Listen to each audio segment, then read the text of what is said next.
Good evening, everybody. Have a seat, please. And let's start. For those who do not know me, my name is Fabrizio Ricciardelli. I'm the director of this program, Kent State University, and also teacher, instructor, as some of you know. This is the last public lecture we have planned for this semester, spring 2015. And I'm pleased and deeply honored to introduce you Francesco Arese Visconti, first of all because the idea of presenting an exhibition like this in this palazzo is very important for the title, for the theme, and for what can come out, from this kind of initiative. Second, because Francesco Arese Visconti represents, in general terms, what has been signed by our two institutions, that is Kent State University and Webster University in Geneva, which means, in a few words, an agreement between a partnership between the two institutions. So, in other words, students from Kent State can go to Webster in Switzerland, and students from Switzerland can come here to study in Florence. At the moment, we have 40 students from Kent State University, and we are eager to start having students from Webster here in Florence as well. So, this is, in few words, what is on the table of discussion. I leave the ground to Sergio Bernardini from the ANSA, which is a very important association which gives the news to the many newspapers we have in Italy, and who will talk about, in a deeper way, of the theme of the exhibition, Hidden Identity, the Italian-Chinese community in Prato, and then he will leave the ground to Francesco Arese Visconti. Thank you to all, and Sergio Bernardini.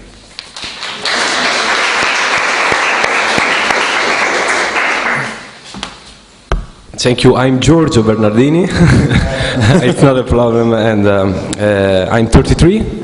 And I'm a journalist. I know Francesco on the field because I was doing my work as a journalist, and he's doing now in that moment the research for the photography. And I know him in a particular moment because I was writing my book that is that one. Chen contra Chen, that means Chen against Chen, and is a book that talk about the struggle between the fathers and the sons of the Chinese community in Prato. I don't know if you know Prato, but is a city very near, not so far from Florence, is maybe 15 miles, and is famous now because of his Chinese community. In the past, we know Prato because of the textile industries, but in the last maybe 20 years, became very famous for this strange and particular history of immigration of Chinese community, and my newspaper, the main newspaper that sent me in Prato is the Corriere Fiorentino, sent me here because of the Chinese people, and I want to study that immigration, and then after 4 years, an editor asked me to write a book about this, and I try to find the red line that was in my chronicle day by day about this community, and I find that red line that is in all the stories, the struggle between the fathers and the sons.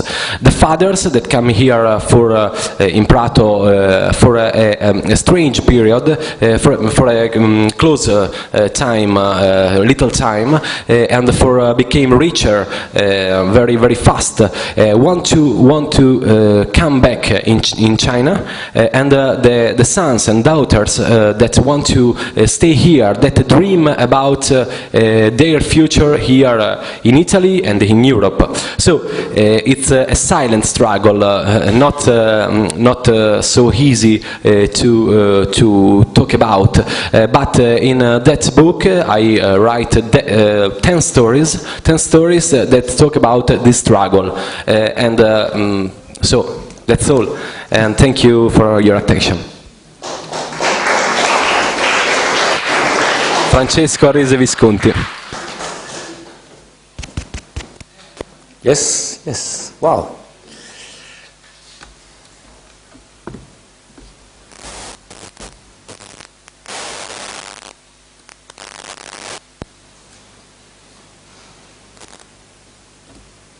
Voila.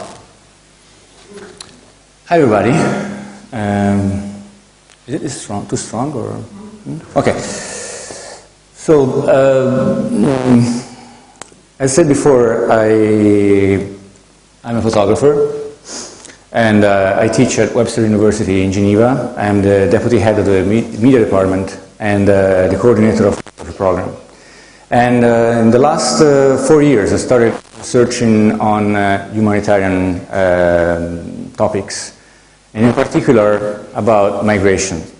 The first work I've done has been on the legal African migration in Switzerland, for why legal African migration in Switzerland.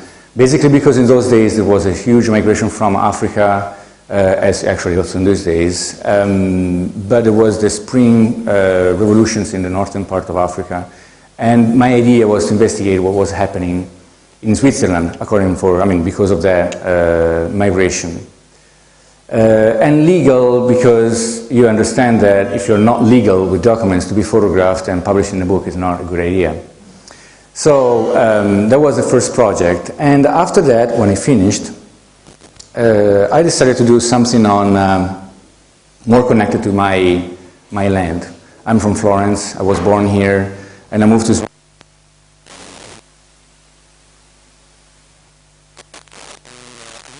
my family, so to investigate about migration was a little bit investigating about myself. And so I decided to investigate about photograph and create a documentation on the Chinese community in Prato. Have you been to Prato? Do you know where Prato is? Yes, no? Okay, so we'll see a map here. And before I start talking about that, it's a huge topic. Actually, Giorgio could tell us a lot of stories that happen every day in connection with, not only in Prato, I'd say in Tuscany and in Italy. So, let me start first of all to talk about the meaning of documentary photography and the value of in real shows.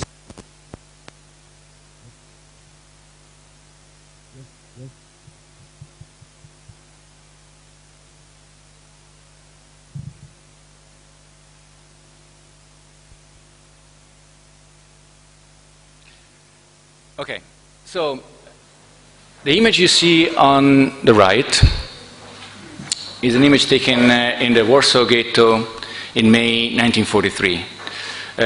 Warsaw in Poland, and there was a huge action against the Jewish people, and this image has been taken by Jürgen Stroop. So, have you ever seen this image before? Or this is the first time? Come on, don't be shy. You can tell me yes or no. No? This is the first time you see it.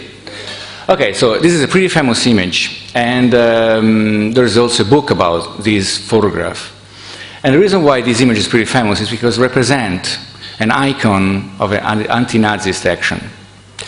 But the problem is that this image was taken by a Nazi commander. Jürgen Stroop was a Nazi commander, and this image is being taken to show how to document the action of the Nazi troops that day, those days, in the ghetto. So the meaning of this photograph, the real meaning at the beginning, was the opposite of what we are representing this image in these days. So the value of the image is totally different, it's misinterpreted.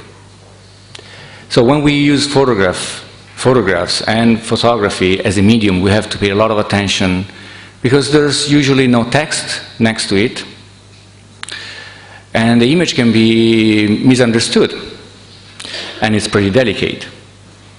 So my work is basically about documentary photography. Documentary photography started in the 30s in the United States.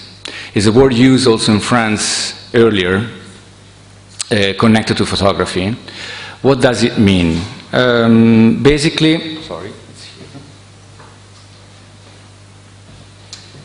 because I don't remember.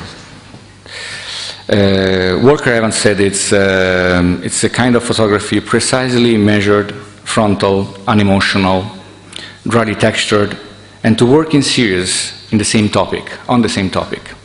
So basically you have to represent reality, but you understand that reality represented in a photograph is kind of weird, because when you take a photograph you're already cropping reality, so it is a selection of reality. So is it real, or it is already your personal interpretation?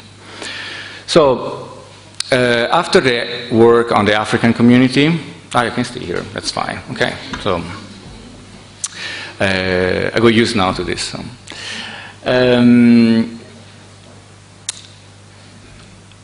I started working on the Chinese community, and my inspiration, the photographers I got inspired by, were mainly, well, Walker Evans, August Sander, Chauncey Hare, and Irwin Penn.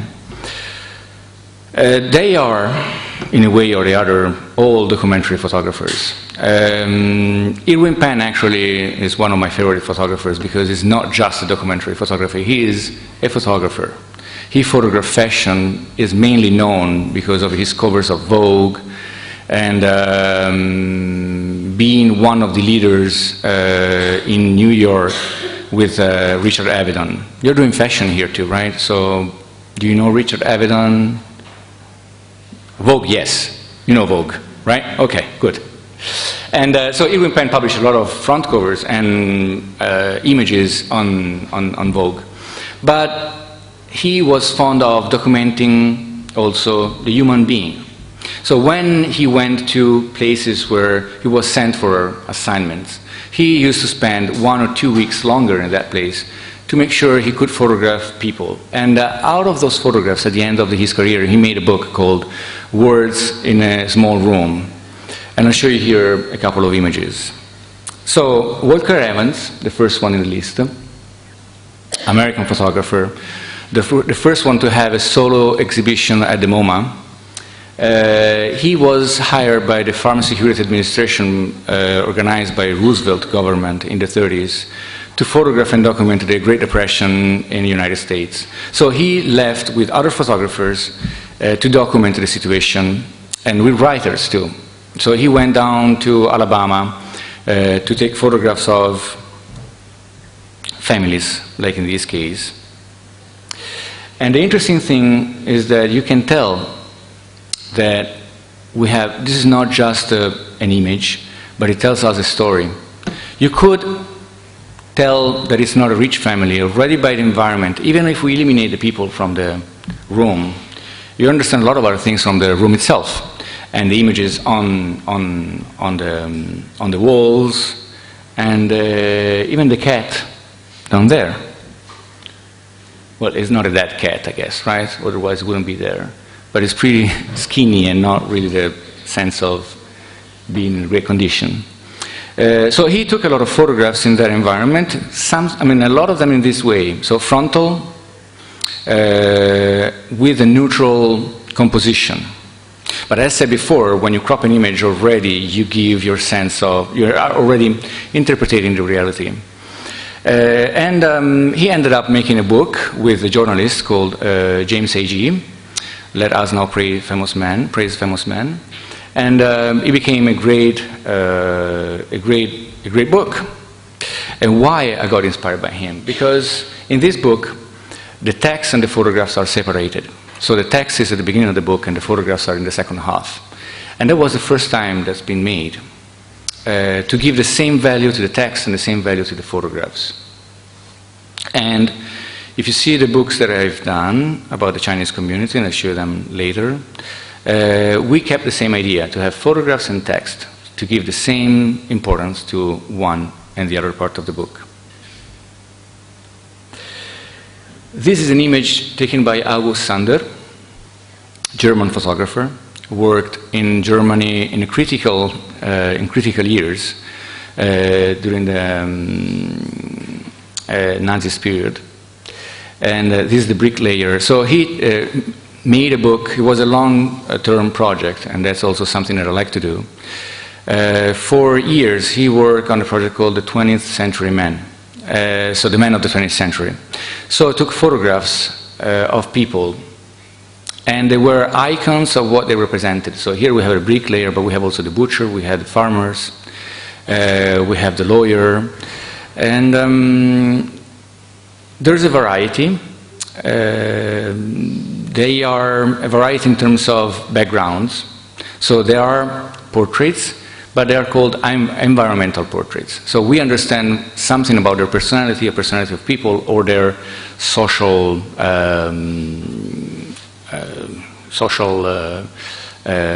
level by the background. They are all frontal photographs, so like in this way. Chauncey Hare is another American photographer, still alive. He is now working as a psychiatrist. He started as an engineer, so he was working in an oil company in the 60s and 70s. And he actually was working for the oil company, so you can understand what kind of work was that, with the workers, with not a lot of rights in those days. And during his lunch breaks, he used to love to stop by the houses and apartments of the workers and take photographs, interior photographs, with these people in. So they are environmental portraits, but they are portraits of these people. The environment itself tells us something about the person. So he ended up being fired by the company, and he decided to study as a photographer. And he didn't like also the word around photography. He got prizes he didn't want to get, and he made a book called Protest Photographs, where we have all these images of workers and American interiors. Is his second book. Of course, it's not about interiors, but yes, it's also about interiors. It's about people living in their environment. So we understand the personality of these people. The only photograph we don't see anybody is the photograph of his father during Christmas time, and his father is not sitting in that room. And the composition of the images is interesting too. Usually when I teach photography, I always say, never crop feet, never crop the legs, because this is really against the old compositional rules. So why do you think here, actually, we have that rule broken? Because the feet are not there. Is it a happy environment? Do you feel comfortable looking at this photograph? Don't be shy. Come on. Would you like to be in that place now? No. No, neither I. So why do we have that feeling? Is it because of the environment itself, or because the photographer managed to create such as depressing feeling? Well, the second is the answer, because he cropped the legs because he wanted to have the ceiling pretty low. And you know that we don't love to be in places where we have to stand like this, right? Because we feel a bit, we breathless, and also the kind of lighting he used. You see the flash and the shadow behind the person in the foreground? So it's pretty harsh. And that gives also a sense of, it's not a normal lighting. We don't use that kind of lighting at home in general, right? And so this feeling of the ceiling pretty low and white with nothing on it gives us a sense of depression. So that's what he wanted to give us in terms of perception. We have, of course, also other elements in the room can give us an idea. We have not a real painting on the wall, as you understand. That's a Leonardo da Vinci reproduction. well, a production of Leonardo da Vinci fresco. And so it is a series of images, and they give us, I mean, they're all taken in rooms, more or less in the same kind of composition. So it is documentary photography. You got it, right? Understand the idea. Last but not least, because actually he's the person I started talking about at the beginning, is Irwin Penn. So, I told you that he used to love taking photographs of people in different countries where he was sent to shoot assignments. Well, these two images are not taken in particular countries, not in Africa, not in Peru and Mexico, where he went to. These are taken in France, the guy here on the left, and in the United States, because he lived in Paris at the beginning of his career, then in London, and then in the United States. And these are photographs taken of people doing normal works. Generally, people, he sent out assistants in the street with money and try to convince them to go in the studio and be photographed. Always, yes, these are studio photographs, but there's no artificial light. The light you see, the shadow you see at the bottom here next to the feet is the light coming from the windows. So he's still connected to the painter's lighting, still the same style. And the contrast is pretty high. And he tried to reproduce the same kind of lighting in images he took in Mexico, in other places. There's an interesting story of him in Mexico, and he stopped by in the main square of this small village where there was a photographer. And he asked the photographer if he could use the studio for a few days, his atelier. And people then, from Mexico, from that little town, used to go in the photo studio and didn't find the original photographer, but they found Irwin Penn. And said, I mean, they were a bit worried. But these images are pretty interesting and taken with the same kind of background. So these are documentary photographs. So when I started working in Prato, and with the idea of investigating the Chinese community, well, when I met friends, they told me, oh, good luck. It's not going to be easy because the Chinese community is pretty close, and if you speak to Italians, they won't be very happy to talk about that. And it's not been easy. No, we work with Betty Sacco, who's down there at the bottom, hello, and co-author of the book in terms of, I mean, for the text. We started walking around, getting in touch with people, and it's not easy. You cannot go there and take a photograph. Have you ever tried to stop by and say, can I take a portrait of you? What's the answer? No. Why are you taking the photograph? And you imagine it's not easy, especially in these days with Facebook and privacy issues and a lot of these things.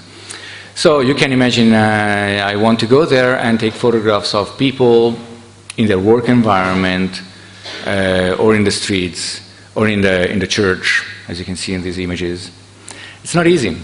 So how did I manage to do that? Well, step by step, day by day, connections and connecting with people and letting them understand that you're doing that for good purposes. The idea of the projects, I realize, is not to show the critical and sellable points and the contrast between the two communities, but try to see if there's something in common, if there are elements we can highlight to make sure that the two communities are building something new, so that we can talk about a new community. So year after year, I started with hidden identity.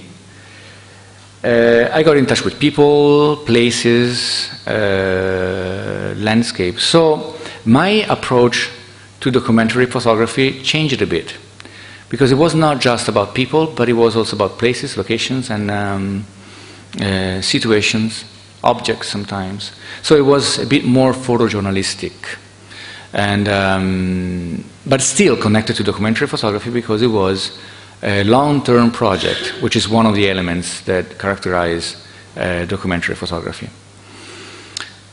About the end of that project, I got in touch with the young people between 15, 16 years old and 28, 30 years old.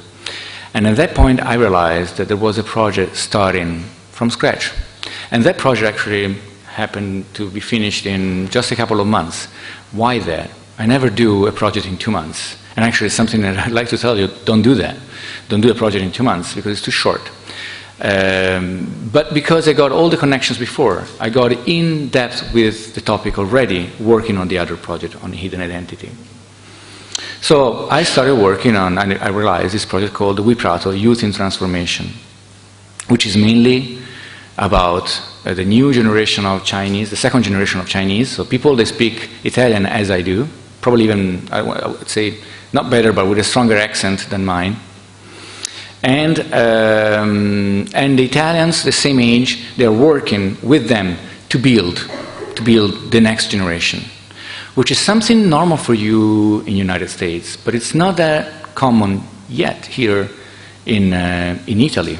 We still struggle to build that kind of attitude that we are all Italians. It's complicated. But they're all from Prato. So We Prato, that's the reason why, this is the reason why I call that project We Prato, because they represent the new generation of people from Prato.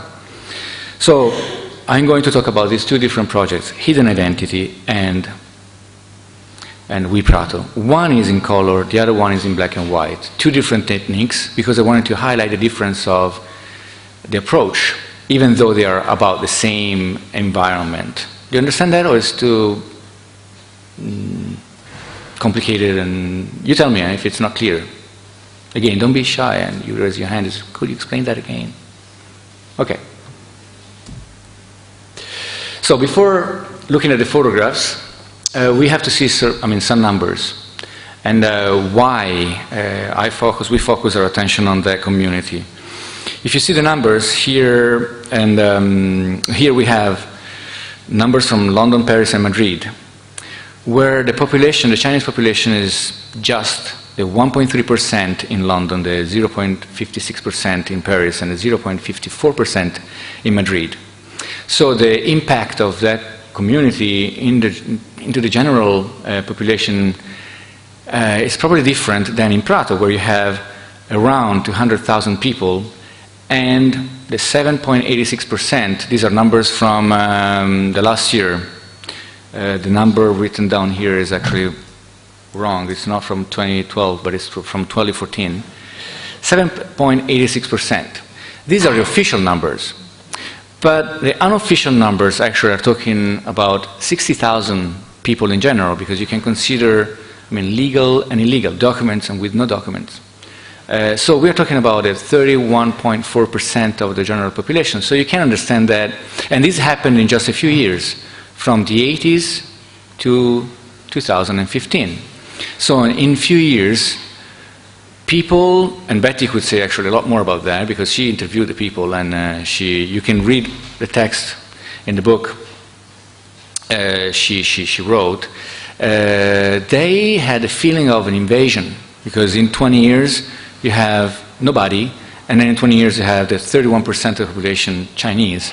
It's pretty strong. But why in Prato? Why these Chinese people went particularly to Prato? Well, we know that there's a Chinese population in Milan, there are also in Florence, but a lot less than in Prato. So why we have that strong population in Prato? First of all, because, do you know what they do in Prato? What's the main activity? What's the main production? Well, Diana knows, right? Because she's from Prato, right? So do you know what they do there? What's the main characteristic? They are really great at doing textiles. They have a long tradition in making textiles. There's also museums, and so they're very good at that. And the structure of these of the people from Prato, the workers, they were small family-run businesses, right? So the warehouse, and next to it, usually the house or the apartment. And the Chinese people found the same kind of structure they had in China. I'm trying, of course, to make something very complicated simple. So you understand that I'm losing some elements, and so it's a very complicated issue. But I'm trying to give you some points. So when some of these Chinese people came to Prato, because Deng Xiaoping actually opened the borders and people from China started being allowed to go abroad, they arrived in Prato and found a good context where they could start their own businesses. Not, as some people say, in the same field. They were not producing textiles. They were working next to the textile producers. They were working mainly in garments production. So at the beginning, some of the people started working even together, with some problems and struggles. We can see that from two different points of view. From, well, and not everybody in Prato actually would agree with me, and I'd like to hear from Giorgio and other people about that. Some people say that Chinese people stole their job. Some others say that actually Chinese people saved Prato from the recession, economic problem. At the beginning, companies that were working together. But it is true and it is not true. It's actually a lot more complicated again. So the number two, the flexibility. So Chinese people were and actually still used to work a lot. They are great workers. And I'm not talking about work under the table in illegal market. I mean, there's a lot of stories about that. But even people from Prato in the small companies, I mean, family-run businesses in Tuscany, at least, they are known as great workers. So they got pretty much involved in the same kind of attitude. So they could work on the same level of work, sometimes even more. And then the workforce from Wenzhou. So when we are talking about the Chinese migration, we are not talking about the whole China. So if you're talking about migration from Italy to the United States, we cannot say that Italians came from everywhere. They came from, in Tuscany, Lucca, mainly, Friuli, Veneto, the south of Italy, of course. People from China arrived mainly from Wenzhou, which is a southern eastern area. And that was the main, I would say, the main, the biggest number at the beginning of people moving from China, from Wenzhou. So Wenzhou is a town which is about more or less structured as Prato, is an industrial environment with more family-run businesses, and they moved from there. They were entrepreneur, and they started their businesses in Prato, more or less in the same way, with the idea to go back. And then people from Fujian arrived, and I'm telling you this not because I went and interviewed people. I made a research, and there's a bibliography about this, and I'm giving you elements that I found coming from other sources.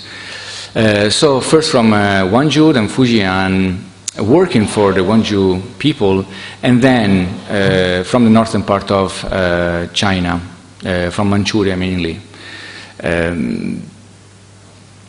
And they got in the same kind of environment. They started working in the same kind of environment with problems that then afterwards started. Hidden Identity is a project which keeps in mind that you don't know anything about the situation in Prato. So if I show you, the idea is that if I show you the book, you know nothing about it. So you don't even know where Prato is. So probably for certain people in Prato is something that is already clear, but it's not always clear even to them when we are talking about this new hidden identity. Why it's hidden? Why did I call it hidden?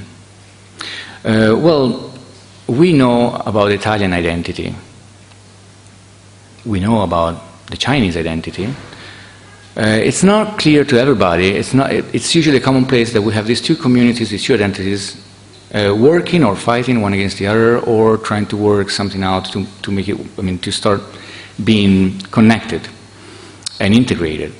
But we never think that when two different identities get in touch, a new identity starts, even if it's not declared. People, they are working every day, getting a coffee in a bar where the two identities get together. Well, at that point, we create a new identity. Is this concept clear, or yes? Yes, good, great. So, Prato, have you been to Prato ever before? I mean, I know that June and Diana and Georgia, yes, and Betty too, but do you know where Prato is? Well, I'm telling you, as a Florentine person, typical Florentine person, if you don't have anything to do in Prato, you don't go to Prato, in general. I've never been to Prato before, I mean, not often, before I started to do this work. Not because I didn't like it, but, you know, it's like I had nothing particular to do there. So the first time I walked in the suburbs of Prato, I was pretty surprised, because you don't expect to see that kind of situation. So Prato is next to Florence. You see the pin there. And this is the main center. Okay? So between Via Filzi and Via Pistoiese, these are the two main known streets where the first Chinese community settled down. And there's an interesting study too about different fluxes of migration, so people from Pakistan, Albania, northern part of Africa, where they settled down. And it was pretty interesting to see that the Chinese population acted more or less like the Italian population acts when we move abroad. We stay more or less together. And we start working in the same kind of environment. So, is everything clear so far? Sure? Okay. So let's look about the images. And this is a photograph taken from one of the buildings in Via Filzi. And what you see here is a view of a warehouse of a person from Prato. Well, everybody is from Prato too, but let's say this company has been running for years, and they still produce textiles. So basically what they do, they collect uniforms and textiles from Europe, and they have an amazing way to recreate textile from these used textiles. And well, the crisis arrived, and the crisis arrived in Italy and all over Europe, so not just in Prato. And people told me, you see these chimneys, they were every day, for all the day long, full of smoke and emitting smoke continuously, and now they are not. But this is not because of the Chinese migration. This is also because of the general crisis. It's something connected to the two elements. And I'm not here to talk about these economical aspects. But what is interesting in this image here is the fact that here we have a warehouse of a typical producer of textiles. Well, this is one of the images we have also in the exhibition. As you can understand, in the book we have 40 images, which is a already selection of the whole amount of images I've taken in these 2 years. Here we have 10 images, and on the table in the back you have also some black and white images from We Prato, the first of the 2 books published. And this is a person I met in Via Pistoiese. His name is Gianni Santosuosso. As people from Florence and Italians understand, Santosuosso is not a typical Tuscan surname, but he speaks with a strong accent from Prato. And I found that very interesting. Even speaking with Diana, for instance, we spoke about that, and some Italians in Prato are not, and they call themselves people from Prato, Pratese, but their parents came from the southern part of Italy as migrants in the 60s to work there. So the interesting thing is that Prato is, I would say, as an exterior viewer, it looks like an ongoing workshop, laboratory of integration and migration. And of course, migration and integration are 2 words that are hard. I mean, it's not easy, so that's why it's a very complicated task. So Gianni told me, oh, I arrived here I was born here, and I bought a house in this area, and it was full of Italians in the 70s and 80s, and now it's not anymore. It was not critical, it was just telling me how the situation is.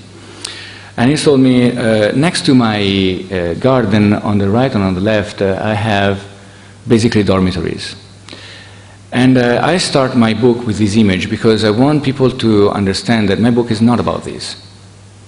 my book is not about illegal market, illegal issues, and the idea is to try to show that there are also other aspects, not just that one. But I'm showing you this at the beginning just to see if the viewer is actually paying a lot of attention and not just closing the book after this image here. But what do you want to convey with this, with the particular awareness you took? I mean, this is not frontal. This is you're taking it from up.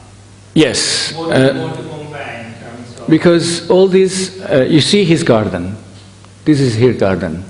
Okay? It's a very typical Toscan house, and sometimes even British house, with the garden in the front, little garden, the little house, and then the back, the courtyard in the back. And he still has it. But the house is next to his, is being sold. And in the garden, where you had the gardens, now these are dormitories. Okay? And also here in the back, that's been transformed in a dormitory. I don't care if it is legal or illegal. This is not my goal. It was to photograph him like in a sandwich. And the idea to take a photograph from the top is to show, it's like the photograph we saw before about Chauncey hair. In that case, we have the ceiling and gives a sense of depression. Taking the photographs from the top shows that he is in an overwhelmed situation. So the position of the photographer is pretty important. The light and the position of photographers is pretty important for your message. It's like when you take a photograph with the light coming from the top or the light coming from the bottom, if it is something more natural or unnatural. So there's a lot of elements you have to think when you want to deliver a message. That's why I showed you before the image of Jürgen's troupe. Did I answer? Good. You can ask the same kind of questions. I'm here for that reason. So this is taken in Via Pistoiese. And again, it's a second image that could give the wrong interpretation of my project. But it's there. I want to show what it is as a documentary photographer. So we have the warehouse in the back as a witness of a business which is not there anymore, and a Vendesi sign on sale. And the Italian flag over there, well, some people told me, oh, those flags are there because of the last World Cup. Okay. It's not, is it because, I mean, you want to show that you're Italian and you're not Chinese? I didn't ask this question directly, but I mean, I still have the doubt, but I don't want to answer because to me it's a symbol of something on sale and it's past. And we have the two Chinese guys passing in front of the house. Represents a place in transformation and interaction. Like in this case here. One of the images are over there. This is another important element because there is a lot of common places about these two. The numbers you see on the wall are numbers of prostitutes, right, June? Yes. And the problem is that some people say, oh, these walls are full of numbers and this is a very typical attitude. They all do this. It's not true. They don't do this. Someone told me to look at the numbers, and you can see there are always the same numbers, like 7 or 8 numbers, more or less repeated. So it's like when we say, oh, you know, all the Italians are mafiosi.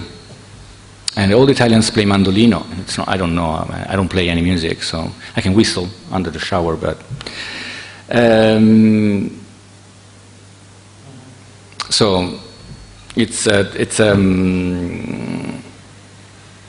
there's a story also about numbers. The mayor, like a month ago, decided to paint the walls, and all these numbers disappeared. And there was a protest by people because they lost all the numbers. And they were mainly, that's been written on journals, I don't know, on newspapers. I didn't interview the people, but on the newspaper it's been said that there were the elderly Italians people, they actually complained because they lost all the numbers of the Chinese prostitutes. They were in Piazza Mercatale, right? So when I started taking the photographs, the idea was to just shoot portraits. I realized that it was not possible just to take portraits, And I wanted to go more in depth with what I wanted to show. Already the fact that we have an entrepreneur, a Chinese entrepreneur here being photographed in his office, to me is a good sign. There's nothing secret to hide. I take a portrait of him as someone could take a portrait of me in my office. What's the problem? I have nothing to hide again. And it is one of the important elements of my research. I want to show that actually I found people on one side and on the other side. I wanted to witness that there is an hidden identity. Well, you understand that the idea of this image is not far from the documentary photographs we've seen before by Walker Evans and Chauncey Hare. The environment is important as the portrait of the person itself. This, I think it's been photographed thousands of times. And again, if you pay attention, the numbers are more or less the same, repeated. This is one of the first photographs I've taken. But the interesting thing is that this is the center of Macrolotto Zero. And this is the first buildings sold by the Italians to the first Chinese came to Prato. And there's an interesting movie, a documentary by Massimo Lucconi, and it starts with someone speaking in the background with a very strong Pratese accent. And you, I mean, as a commonplace, as an Italian, you don't think that their guys actually have Chinese features. But he speaks like me. And he's saying, oh, you know, they sold us these buildings for a lot of money. So, again, common places are made to be destroyed. And another portrait of a Chinese woman in front of a slot machine place in Via Pistoiese. Next to a bar, and we'll see the photograph of, I think it's here, but it's not in an exhibition, of the owner of this bar, called Bar Lo Scalino, where everything for me started. I got a coffee there and I started speaking. And in that place, you see people from everywhere getting coffees. And I also brought my students there to get a coffee. So, and they are doing, I'd say, in a certain way, integration action, because there, everybody's welcome. And when I spent a bit of time there, I've never seen anything particularly weird in terms of racism, in terms of... and actually, the owner of the bar brought me to the hairdresser, the Chinese hairdresser in front of him, explaining my project, and the Chinese hairdresser actually accepted to be photographed. He's not in the book because eventually I decided which images were the best to present the project. But that showed to me that there was a strong connection between the two communities. How much time do we have still? 10 minutes. 10 minutes. Okay, so I'm going to go faster. He's the owner of the bar, Angelo. Again, Angelo told me if you talk to his dad, he has not a Toscan accent. He has an accent from the south of Italy. So, but he has an accent from Prato. Alessandro Quattrini Lee is Chinese origins, but he works in Careggi at the Florentine Hospital. And he is also part of the video clip like Blebla, and that's an interesting video clip. Blebla is a rapper, and he made a song composed a song called Prato. And at a certain point he says, you know, in Prato, if you say ni hao, you're going to have 25,000 people saying, answering. And so it sounds like a racist sentence. And Alessandro sitting next to him in a typical strong accent from Prato, is telling him, what are you talking about? I'm from Prato more than you are. And actually, Blebla, the rapper, told me that his dad is from Foggia, so from the south of Italy. Giorgio, you met him before, and you see the book on the table. And to me, it was important to photograph him because what he did on writing that book and witnessing the situation there every day is pretty much an integration action, even through newspapers. There's a park in Via Roma, where people meet every Saturday morning at 9 o'clock, and they do Tai Chi together. And to me, this is also integration action.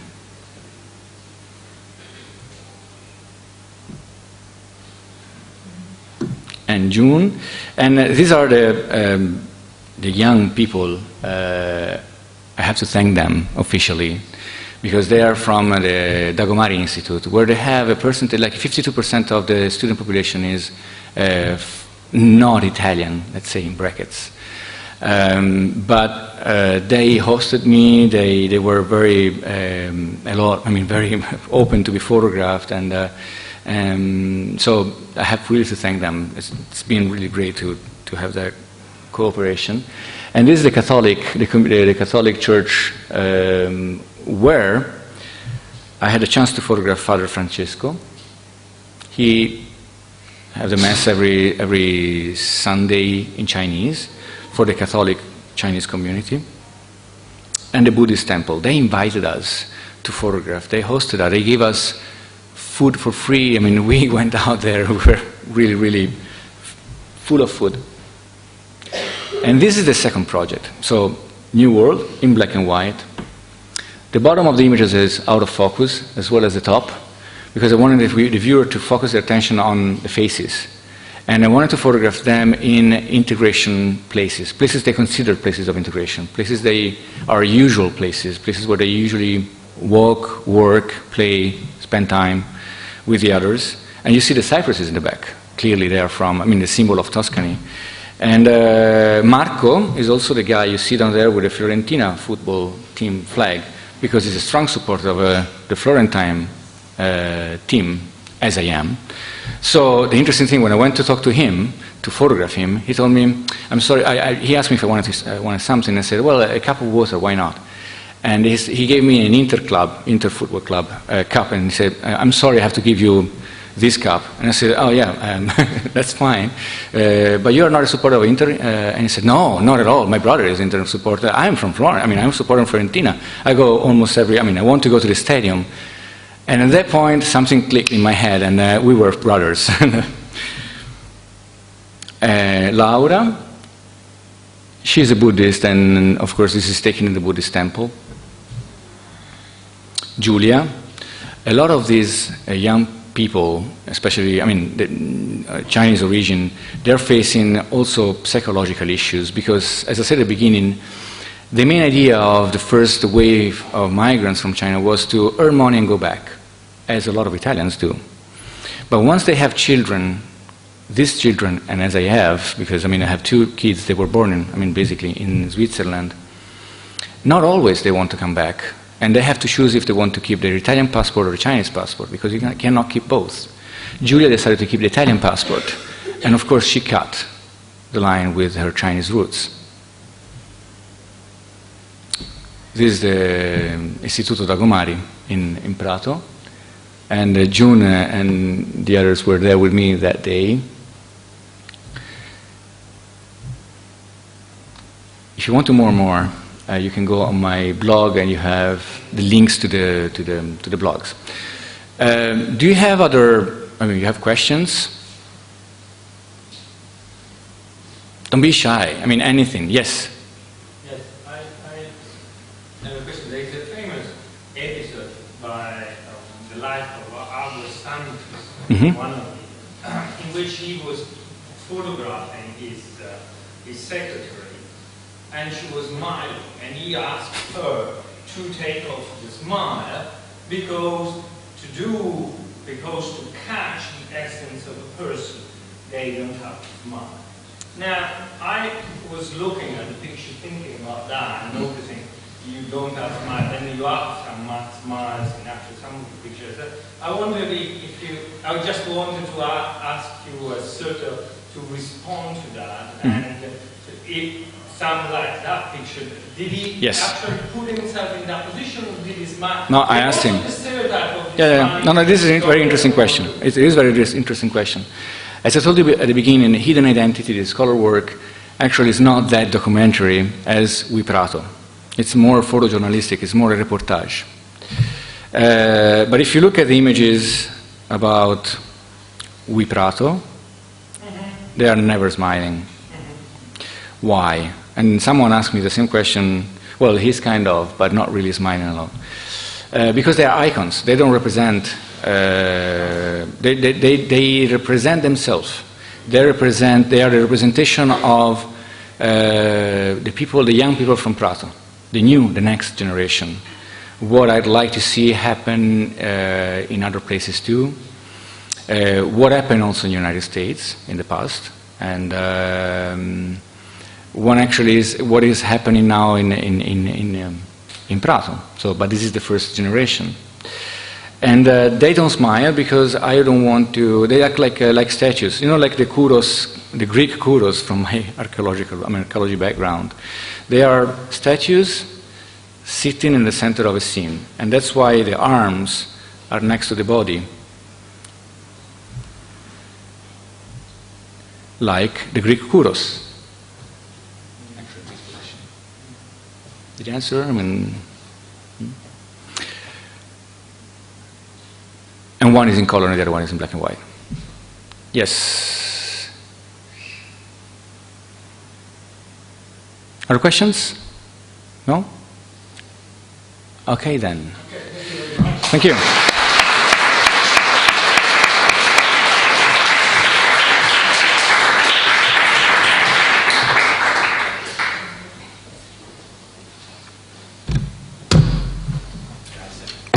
Grazie a voi.